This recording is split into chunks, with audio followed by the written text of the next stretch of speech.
Weights and biases. Two words you will hear in every AI and machine learning conversation. But almost no one explains what they actually are. In this video, we will build the concept from scratch with real numbers, real diagrams, and zero hand-waving. By the end, you will understand exactly what weights and biases are, how they are learned, and why they are the foundation of every neural network ever built. Let us start. A weight is a multiplier. It is the number that tells a neural network, how much should I care about this particular input? Here is a concrete example. You are predicting house prices. You have three inputs: size in square feet, location quality, and age of the house. Each input gets a weight. Size has a weight of 150. That means, for every extra square foot, the predicted price goes up by $150. Location has a weight of 50,000. Location matters enormously, a weight of 50,000 reflects that. Age has a weight of negative 2,000. Negative. Because older houses are worth less, the weight encodes that inverse relationship automatically. When you multiply each input by its weight and sum everything up, you get a raw prediction. The model does not decide these weights up front. You do not write them by hand. Training discovers them. That is the whole point. Now let us talk about bias. Bias is an offset. It is a number added to the weighted sum before producing an output. Think of it as the y-intercept in a linear equation. In y equals mx plus b, the b is the bias. Here is why bias is essential. Without bias, if all your inputs are 0, the output is always 0. No matter what. The line must pass through the origin. That is a huge constraint. What if the correct answer when all inputs are 0 is not 0? Bias fixes this. It gives the neuron a baseline output that is independent of its inputs. An analogy: imagine your body temperature. It sits at 37 degrees Celsius even when you are not exercising. That baseline is your body's bias. It fires at a default level with no input required. Bias is also a learnable parameter, just like weights. It gets updated during training through gradient descent. Every neuron in every layer has its own bias. It is that single number that gives the neuron the freedom to shift its decision boundary anywhere it needs to be. Let us now look at exactly what happens inside one single neuron. A neuron takes multiple inputs. Each input is multiplied by its weight. All those products are summed together. The bias is added on top. Then the result passes through an activation function that introduces nonlinearity. The equation is z equals w1 times x1 plus w2 times x2 plus w3 times x3, and so on, plus b. Then output equals the activation function applied to z. Let us compute a real example. Input x1 is 0.8 with weight 0.6. That gives 0.48. Input x2 is 0.5 with weight negative 0.3. That gives negative 0.15. Input x3 is 1.0 with weight 0.9. That gives 0.9. Add the bias of 0.2. Total z, 1.43. Apply ReLU max of 0 and z result, 1.43. This single calculation, repeated across millions of neurons, thousands of times during training, is how a network learns to recognize cats, translate languages, and generate text. So how do weights and biases actually get learned? The answer is gradient descent. Here is the intuition. Imagine a hilly landscape. Your current weight values determine where you are standing on that landscape. The height of your position is the loss, how wrong your predictions are. Your goal is to walk downhill to the lowest point. That lowest point is where weights and biases produce the most accurate predictions. Gradient descent works like this. First, you make a prediction with the current weights and biases. This is called a forward pass. Then you compute the loss, how far off was that prediction from the truth. Then backpropagation calculates exactly how much each individual weight and bias contributed to that error.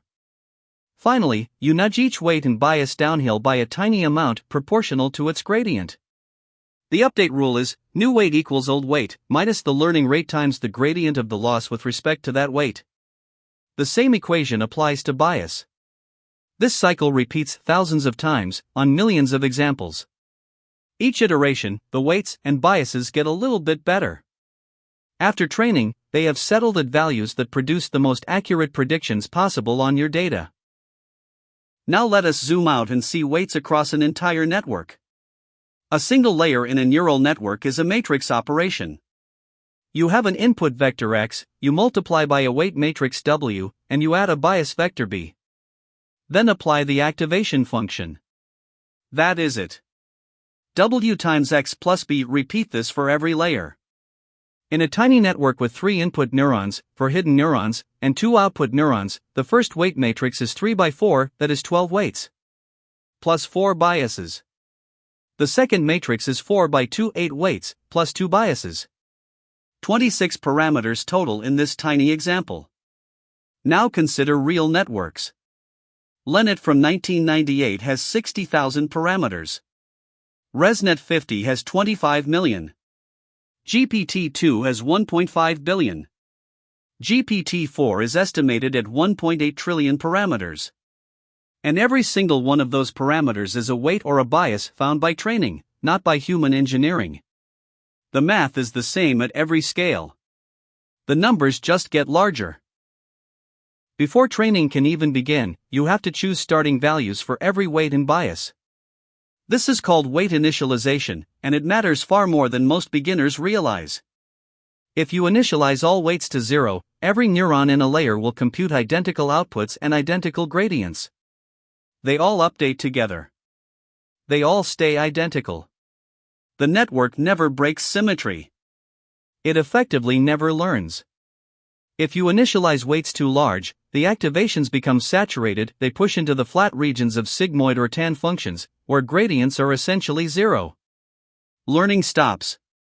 The solution is carefully calibrated random initialization. For networks using tan or sigmoid activations, the Xavier initialization draws weights from a uniform distribution scaled by 1 over the square root of the number of inputs. For networks using ReLU, the He initialization draws from a normal distribution scaled by the square root of 2 over the number of inputs. These formulas ensure that the variance of activations stays roughly consistent from layer to layer, which keeps gradients flowing during backpropagation. Modern frameworks like PyTorch and TensorFlow handle this automatically. But knowing why it matters helps you debug when things go wrong. Let us look at what weights actually look like in real trained models. In a logistic regression model for spam detection, around 1,000 weights, 1 per feature. Values ranging from -3 to +5. A bias of -0.84. Trained in seconds. High positive weight on a word like lottery? That feature strongly predicts spam. Negative weight on meeting? That feature argues against spam. Now look at GPT-2 small, 117 million parameters. Here's something interesting happens. The individual weight values are tiny, mostly between -0.1 and +0.1. Why so small?